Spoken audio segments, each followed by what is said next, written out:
Have you ever walked out of a store with a bag full of things you didn't actually want, wondering why on earth you bought them?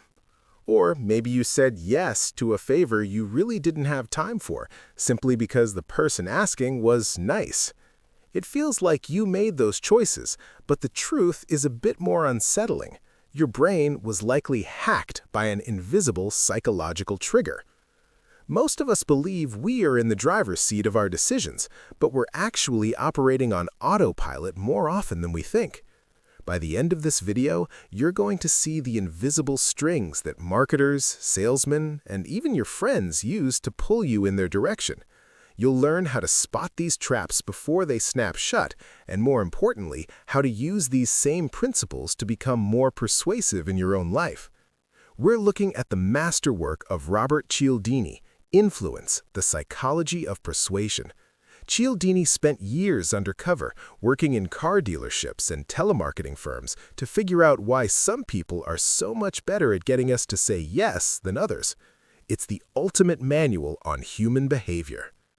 The debt you never asked for.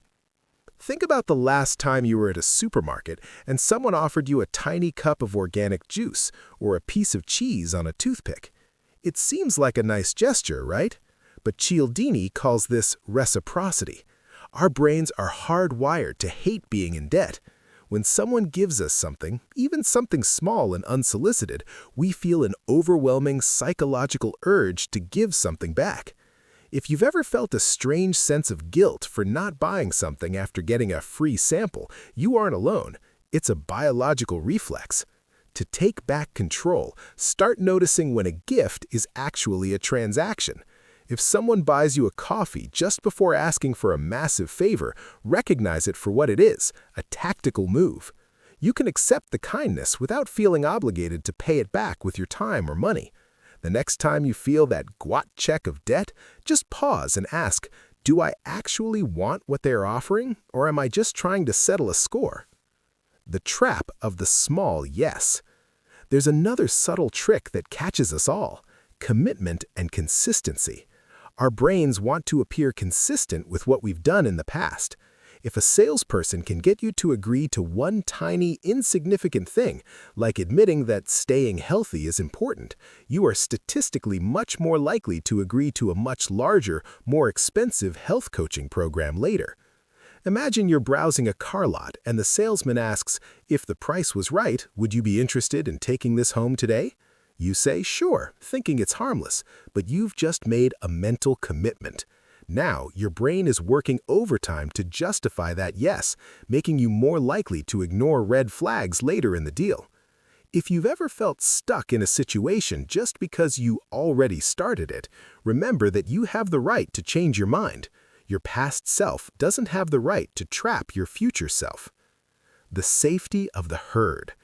Have you ever stood in front of two restaurants? One is packed with people and the other is completely empty. Which one that you choose? Almost everyone picks the crowded one. This is social proof.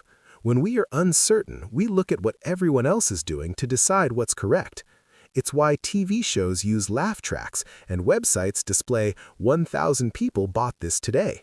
We assume that if a lot of people are doing it, it must be right. But here's the danger. The crowd is often just as confused as you are. If you've ever felt the pressure to follow a trend or buy a certain stock just because everyone is talking about it, take a second to breathe. Stop looking at the crowd and start looking at the facts. Just because a path is well beaten doesn't mean it's the right path for you. The magic of the closing window.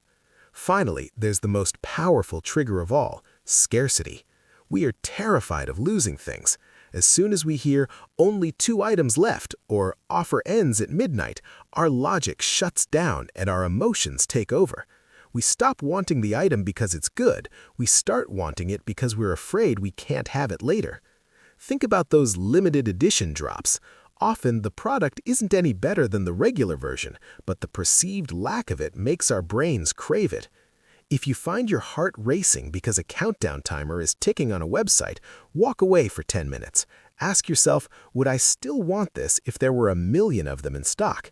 If the answer is no, you're being played by the fear of missing out. True value doesn't come from how hard something is to get, it comes from how much it actually improves your life. Persuasion isn't magic, it's just a set of psychological shortcuts. By understanding reciprocity, consistency, social proof, and scarcity, you've basically just learned how to see the matrix of human influence. You don't have to be a victim of these triggers anymore.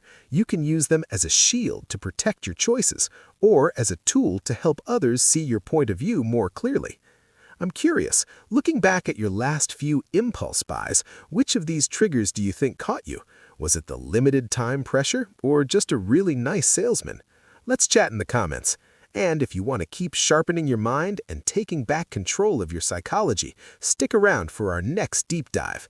Be careful out there, and keep choosing for yourself.